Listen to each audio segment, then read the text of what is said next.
본문 말씀을 중심해서 우리가 지금 새벽에 열왕기 보고 있는데 앞뒤 좀 폭넓게 이렇게 해서 스승과 아비의 영향력이라는 제목을 가지고 같이 은혜 받도록 하겠습니다. 한번 따라 하십시다. 스승과 아비의 영향력. 옆 사람과 서로 인사하면서 이렇게 서로에게 복을 빌어줍니다. 좋은 스승 되시고 좋은 아비 되셔서 좋은 영향력을 끼치는 사람이 됩시다.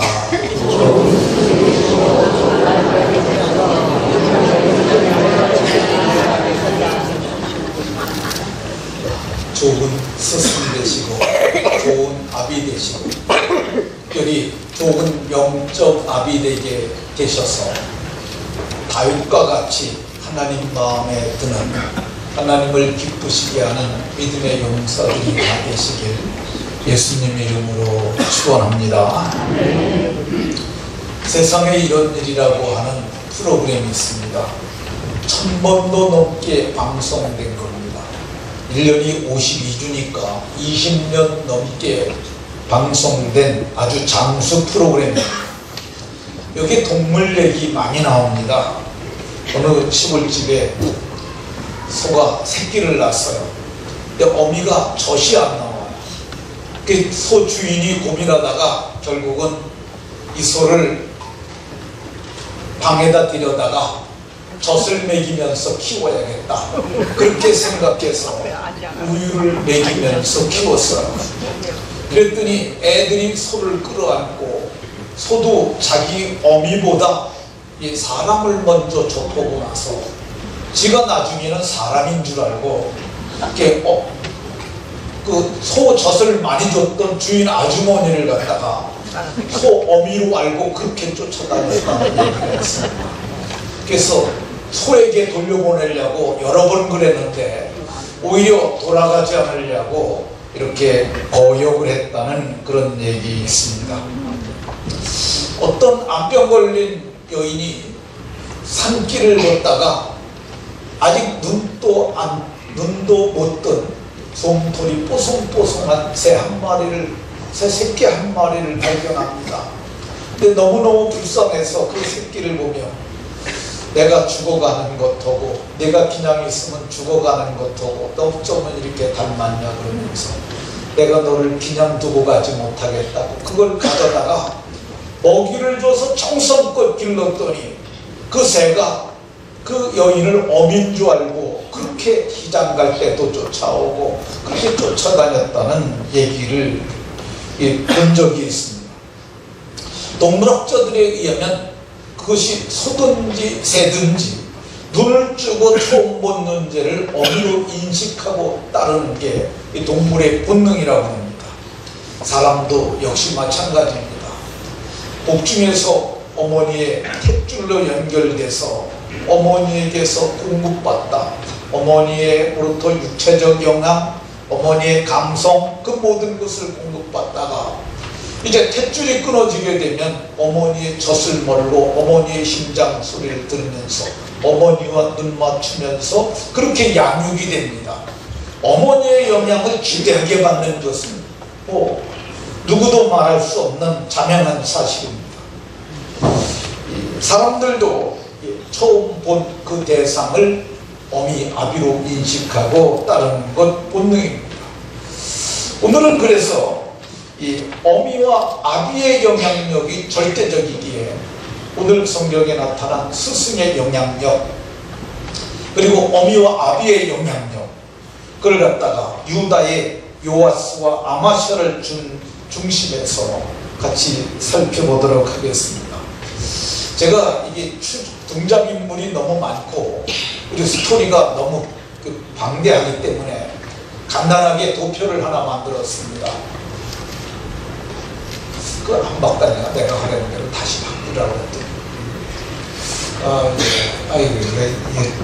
제가 이렇게 도표를 길게 만들었는데 방송실에서 이걸 갖다 옆으로 뒤집어 놔가지고 잘 이해가 안 될 것 같습니다. 네. 자, 간단하게 설명하도록 하겠습니다. 북이스라엘에 오므리라고 하는 왕이 있었습니다. 그가 아들을 낳았는데 그 아들이 아합이라는 왕이었어요. 이 아합이 기돈 왕 엣발의 딸 이세벨을 데리고 들어옵니다. 나도 헷갈리게 만들어놨어. 왜 이렇게 만들어? 내가 한 대로 쫙 하면 세 줄 딱 해갖고 나오잖아. 이걸 이렇게 놔두니까 얼마나 헷갈리냐. 예. 그래서 시돈 왕 엣발의 딸 이세벨을 데려다가 아내를 삼습니다. 근데 이 이세벨이 자녀를 며칠 낳아요. 거기서 그 중에 하나가 아달랴라는 여자인데, 이 아달랴라는 여자를 유다의, 이건 다윗의 자손이에요. 유다 왕국에 있던 여호람이 데려다가 아내를 삼습니다. 그래서 그가 와가지고 이 유다가 망가지기 시작하는 거예요.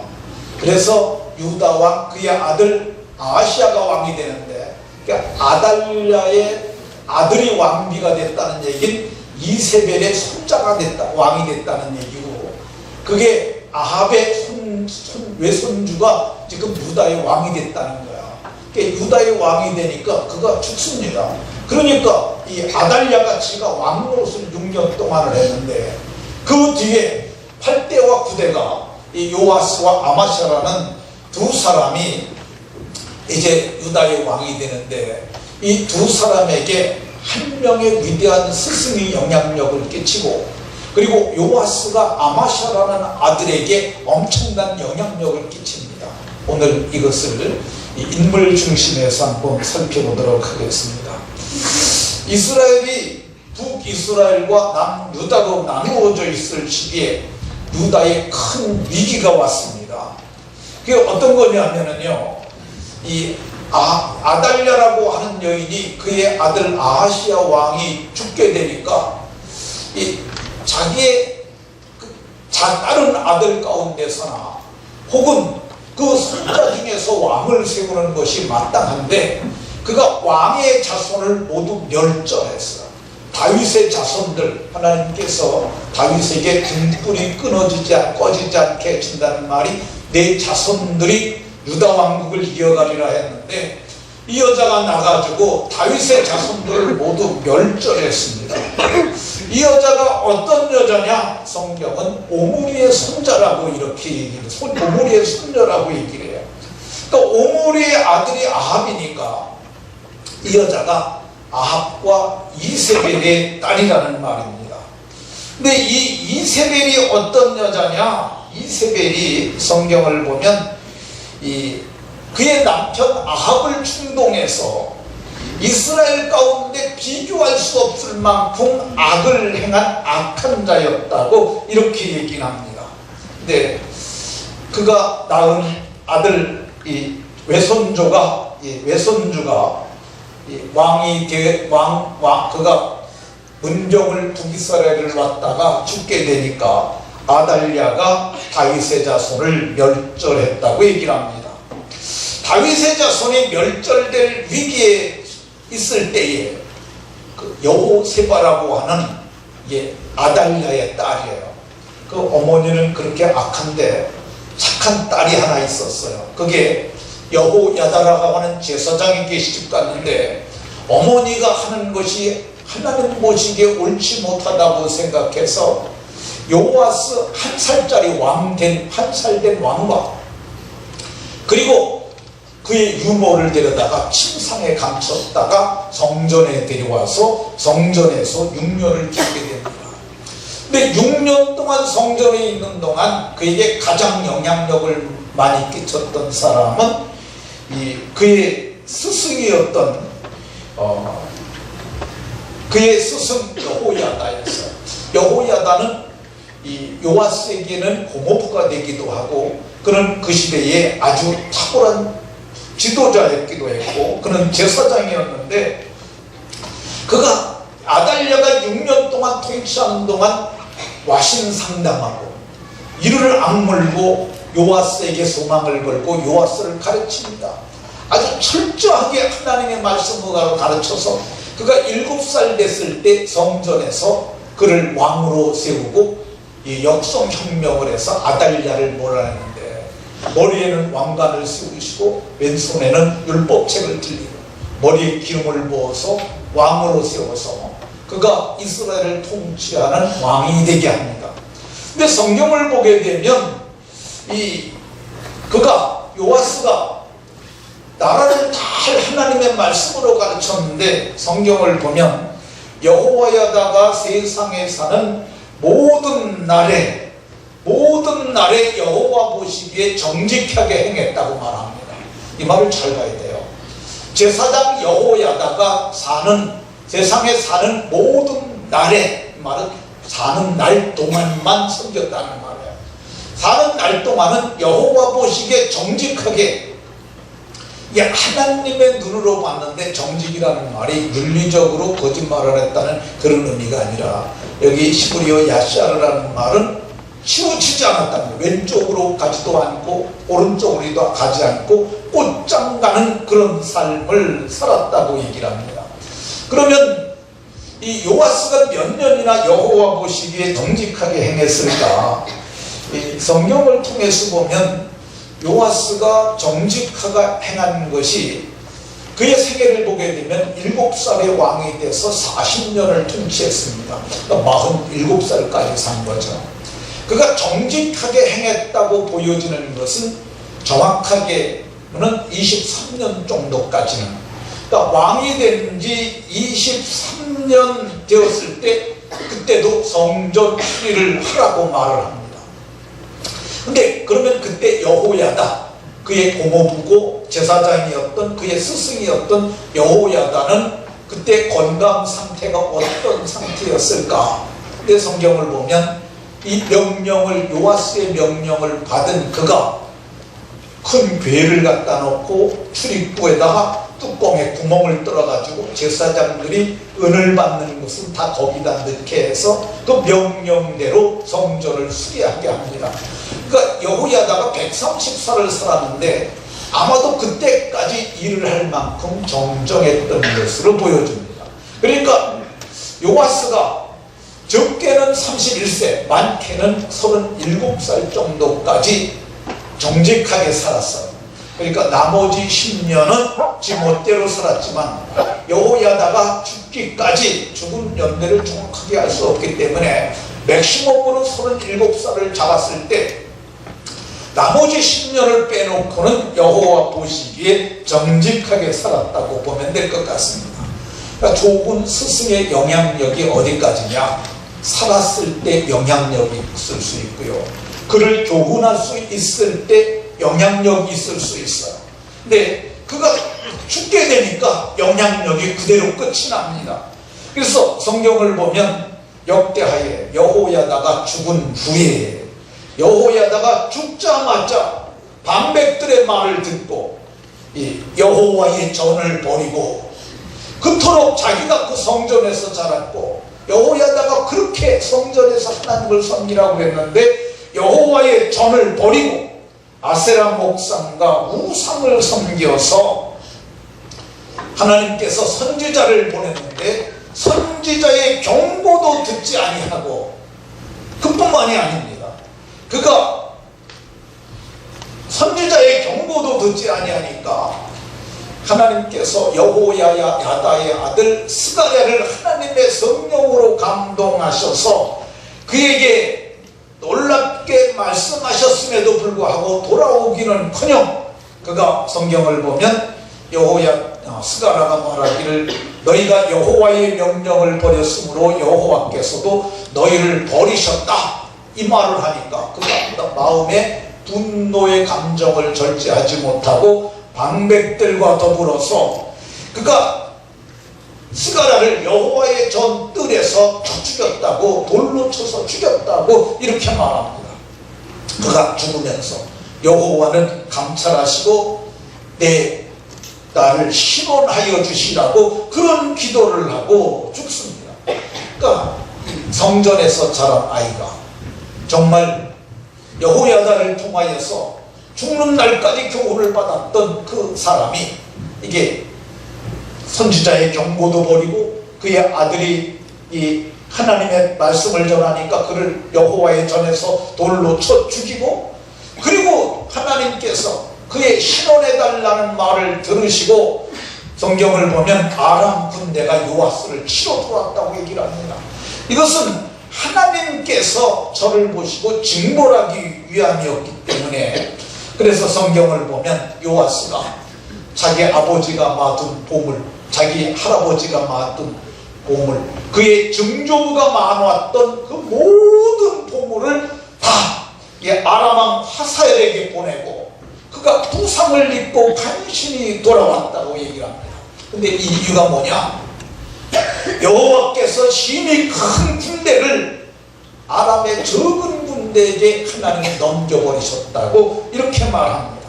이쯤에서 그가 돌이켰어야 했는데 그가 악을 그치지 아니하고 바알과 아세라를 섬기는 일을 계속하니까 하나님께서 요아스의 신복들의 마음을 뒤집어서 그들이 반역을 꾀함으로 그가 밀로 궁에서 죽고 말았던 것을 볼 수가 있습니다. 그러니까 이 요아스 시대는 하나님의 보호로 시작했는데 마침에는 버림으로 끝이 납니다. 그래서 그가 47세로 그의 생명을 다하고 맙니다. 젊어서 죽은 거예요. 요아스가 하나님을 버렸더니 하나님께서도 그를 버렸습니다. 좋은 스승 만나서 사는 날 동안 교훈받는 동안은 정직히 행했지만 스승이 죽고 나니까 그때부터 지 멋대로 행해서 그의 인생이 패망의 길로 갔던 것을 볼 수가 있습니다. 여기까지가 스승의 영향력입니다. 이제 요아스의 아들 아마샤의 좀 삶을 살펴보도록 하겠습니다. 요아스는 7살의 왕이 됐는데 그의 아들은 25세의 왕이 됩니다. 그의 아버지가 47살에 죽었으니까 그가 몇 살에 태어난 거예요? 47에서 25살을 빼니까 그의 아버지 22살. 그러니까 요아스는 좀 일찍 장가가서 이 아마샤를 그가 22살에 낳았던 걸 볼 수가 있습니다. 그게 아마샤가 자기가 어려서부터 봤던 게 어떤 거겠어요? 아버지가 여호와 보시기에 정직하게 행하는 삶을 그가 봅니다. 근데 얼마 동안 봤을까? 그가 37살까지 정직하게 행했다면 15년 동안 아버지가 정직하게 행한 걸 본 거야.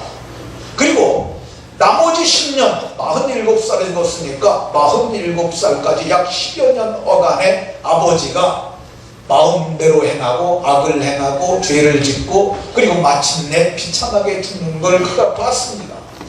이것을 그가 봤는데 성경을 보면, 그래서 3절에 보면, 오늘 봉독한 본문 보면 아마샤가 여호와 보시기에 정직하게 행하였으나 그의 아버지 요아스가 행한 대로 다 행했다고 이렇게 말합니다. 왜 그랬습니까? 그가 본 것이 아버지밖에 없었기 때문에 그랬습니다. 그래서 아버지가 본 대로 그가 행했는데 하나님께서 그가 아버지가 본 대로 행하는 것을 보시고 여호와 보시기에 정직히 행하는 것을 보시고 성경을 보면 5절에 그의 나라가 그의 손에 굳게 섬에 나라를 굳게 세웠어요. 그가 어떻게 행했는데 굳게 세워주셨느냐? 성경을 보면은 그가 온전히 섬기지는 온전한 마음으로 행하지는 아니하였는데도 여호와 보시기에 정직히 행한다고 보시고 하나님께서 은혜를 베풀어 주셨습니다. 어떤 은혜를 베풀어 주셨을까? 그의 나라를 그의 손에 굳게 했는데 정치적으로 통치권을 확립하게 하셨다고 보면 됩니다. 그러니까 이 아마샤가 왕인 것을 모두가 인정하고 모든 신하들이 그에게 순복한 거예요. 또 하나는 어떤 거냐면 군권을 완전히 장악했다고 보면 됩니다. 그래서 그 모든 군사들이, 모든 장관들이 그의 명령에 순복하게 된 거야. 오늘날로 쉽게 보게, 예를 들면 북한의 김정은이가 완전히 북한을 장악했잖아요. 그 정도 되었다고 보면 됩니다. 근데 아마샤가 나라가 굳게 서니까 그때부터 자기 힘을 쓰기 시작하는데 자기 아버지를 밀로궁에서 죽인 2사람을 그가 쳐 죽입니다. 그리고 이제는 우리가 힘이 있으니 정복전쟁을 하자. 그래가지고 세일 자손을 치기 위해서 군대를 이끌고 가서 그들의 2만 명을 잡아서 10,000명을 죽이고 또 10,000명을 사로잡아서 바위 꼭대기에서 던져서 저들을 다 죽입니다. 그리고 그 다음부터가 문제입니다. 근데 저들을 다 쳐 죽였는데 세일 자손이 가지고 있던 신이 있었어요. 근데 그 신들을 가져와가지고 자기의 신으로 세우고 그 앞에서 경배하며 분향하기 시작을 했습니다. 자기 아버지가 바알을 섬겼던 것과 조금도 다르지 않아요. 하나님께서 아마샤에게 진노하셔가지고 선지자를 보내셨는데 선지자의 말을 듣지 않았어요. 그의 아버지가 선지자가 말했음에도 불구하고 듣지 않았고 심지어 스가랴를 돌로 쳐 죽이는 것과 조금도 다름없이 듣지 않았어요.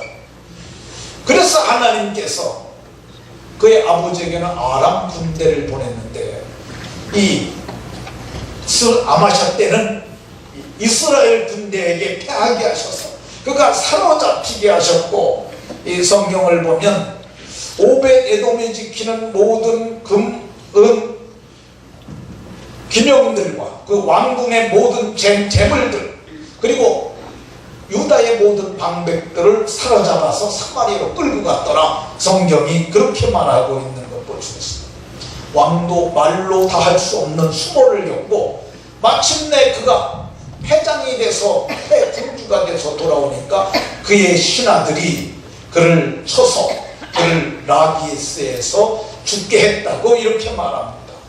그러니까 그의 아버지 요아스가 한 것처럼 그 아들 아마샤가 똑같이 행하게 똑같은 짓을 해요. 그리고 그가 마침내 29년의 삶을 살고 54세에 그가 죽습니다. 그러니까 그도 젊어서 죽은 거야. 왜 그러냐면 지 수명을 다한 것이 아니라 부하들이 라기스에서 그를 쳐서 죽였으니까 그도 비참하게 죽은 거죠.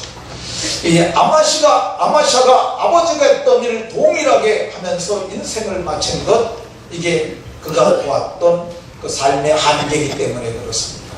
그러니까 스승의 한계, 그게 뭐냐? 사는 날 동안 교훈할 수 있습니다. 사는 날 동안 영향력 미칠 수 있습니다.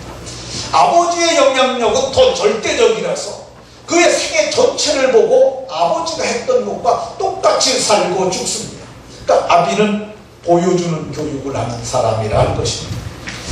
자식들 중에서 이 아버지가 술주정배 위로 사는 것을 보고 이 마음에 어렸을 적에 다짐합니다. 나는 아버지처럼 절대 술 안 먹을 거야. 근데 나중에 보게 되면 그 아버지의 전철을 똑같이 닮아서 그렇게 살다가 죽는 사람들 참 많아요. 아버지가 노름하는 것 보면서 나는 절대 노름 안 할 거야. 그런데 나중에 보게 되면 그가 또 노름꾼이 되어 있어요. 그게 뭐냐? 아버지가 보여준 삶을 살기 때문에 그렇습니다. 근데 사실 이 아버지 세대가 잘 살기가 참 마땅치 않습니다.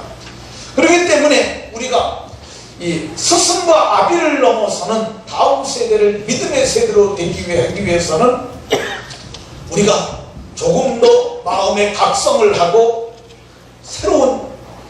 새로운 사람들이 되어야 합니다. 어떤 사람이 되어야 될까? 성경은 신약 성경에서 바울 사도를 통해서 복음의 아비를 말하고 있습니다. 바울 사도는 그리스도 안에 1만 스승이 있는데 아버지는 많지 않다고 말하면서 그리스도 안에서 복음으로 너희를 내가 낳았다고 이렇게 얘기해요. 아비는 복음으로 낳는 사람들이에요. 그러니까 우리가 복음으로 자식들을 낳게 되게 되면 이게 정말 자녀 세대들이 잘 될 수 있습니다. 스승이 가르치기만 하는 그런 스승을 넘어서서 자녀들을 복음으로 낳는, 영적으로 거듭나게 하는 그 일을 하는 사람들, 그런 사람들이 영적 아비인데, 그렇게 되면은 자녀 세대들이 믿음의 세대가 될 수 있게 할 수 있는 줄로 믿으시기 바랍니다.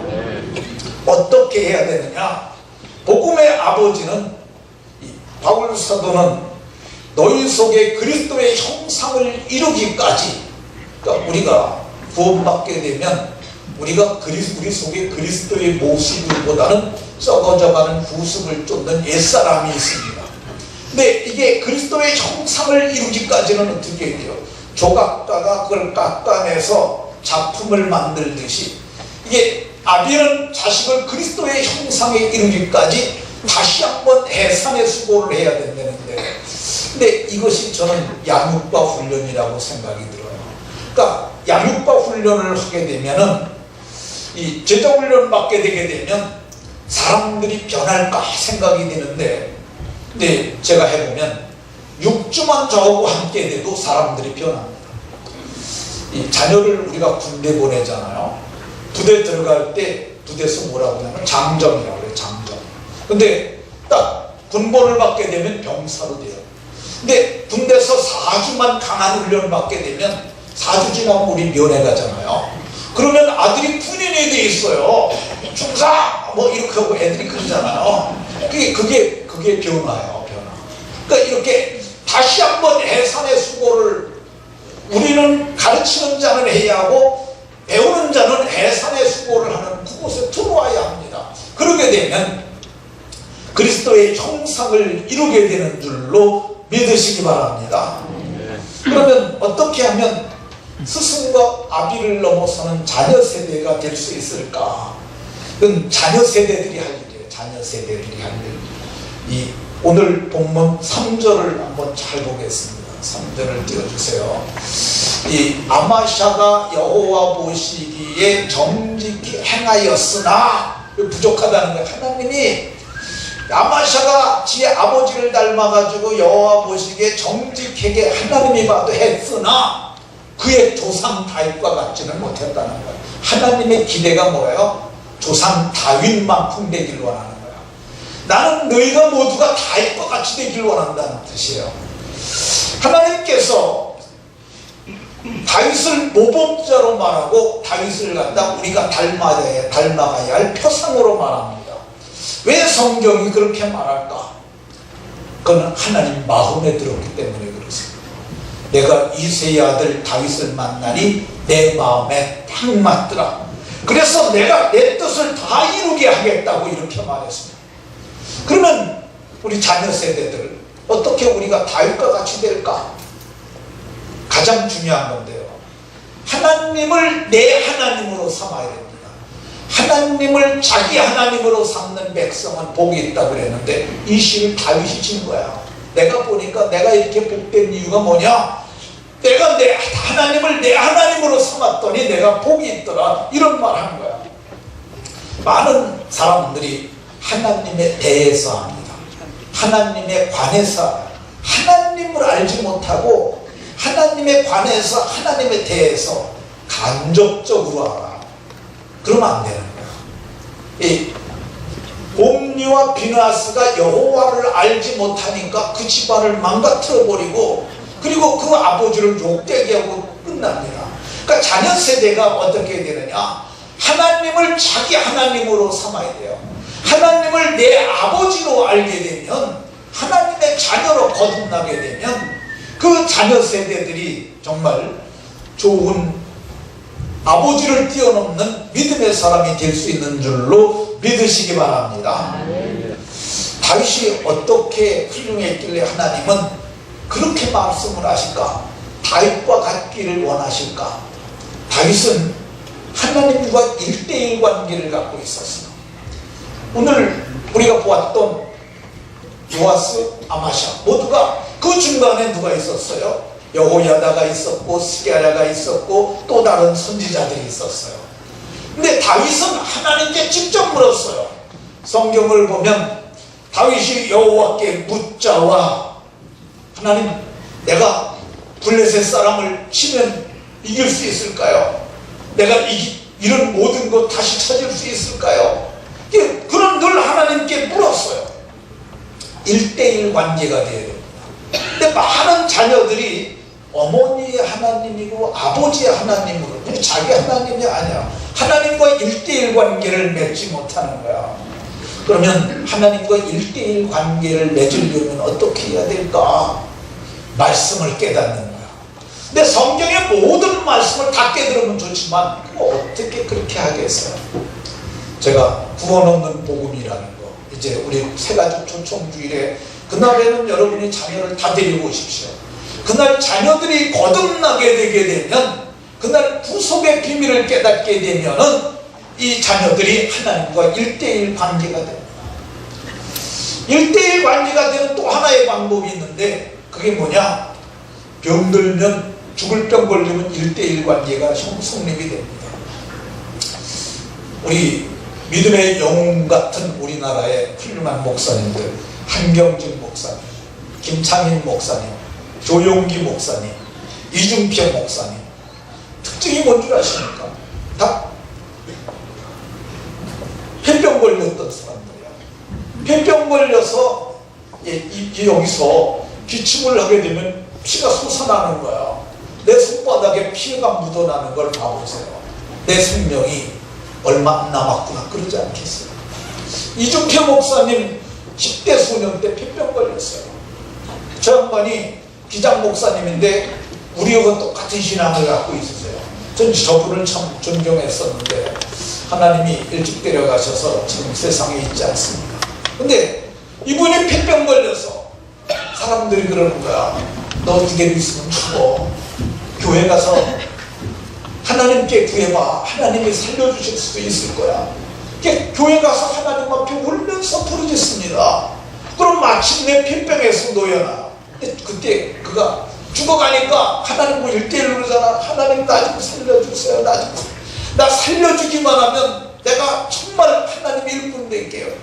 나중에 소원을 합니다. 내 평생을 하나님께 드릴게요. 그리고 저가 고침을 받으니까 평생을 하나님께 드리지 않습니까? 그러니까 이 하나님과 1:1 관계가 되게 되면 아버지를 신앙을 넘어설 수 있어요. 어떻게 하면 스승과 아비를 넘어서는 자녀 세대가 될 수 있을까? 자녀 세대가 할 일이죠. 이 아버지의 허물을 본받으면 안 돼요. 그 대신 누구를 봐야 되냐면 앞서 가신, 우리 앞에 가신 예수님 바라보라고 얘기해요. 그분을 히브리서 기자는 믿음의 주여 온전케 하시는 그분이라고, 그분을 바라보라고 이렇게 말씀합니다. 그러니까 바울 사도가 위대한 신앙의 모범자가 되고 어마어마한 일을 했던 그 이유가 뭐냐? 내가 그리스도를 본받았기 때문이라고요. 내가 그리스도를 본받은 것 같이 자기가 예수님 본받았다는 거죠.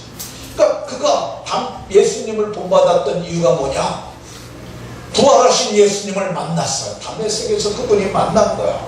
그러니까 주님을 본받게 됐고 그리스도의 일꾼이 됐어요. 근데 바울 사도가 그래요. 너희는 나를 본받으라는 말이 내가 먼저 있는 게 아니야. 바울 사도는 내가 그리스도를 본받은 것처럼 너희도 그리스도를 본받아라. 그러나 그리스도가 보이지 않거든 눈에 보인 나라도 본받으라, 이렇게 말을 했어요. 우리가 바라봐야 될, 우리가 본받아야 될 부분은 바울이 아니라 사실은 그리스도예요. 근데 그리스도가 안 보이거든 목사를 바라보든지 교사를 바라보든지 그러면서 온전해지는 하나님의 사람들이 되는 그런 은혜가 모두에게 있으시기 바랍니다. 말씀을 마칩니다. 우리가 짧은 세상 살고 갑니다. 하나님은 우리에게 너네들이 다윗과 같았으면 좋겠다, 내 마음에 맞는 그런 사람들 됐으면 좋겠다고 합니다. 조금 마음을 넓히시고 생각을 넓히시고, 그리고 오늘 성경이 요구하는 하나님 마음에 여러분 마음을 맞춰서 늙도록 구하고 존귀를 누리고, 그리고 하나님의 뜻을 행하다 잠드는 복이 저와 여러분들 모두에게 있으시기를 예수님 이름으로 축원합니다. 기도합니다. 하나님, 오늘도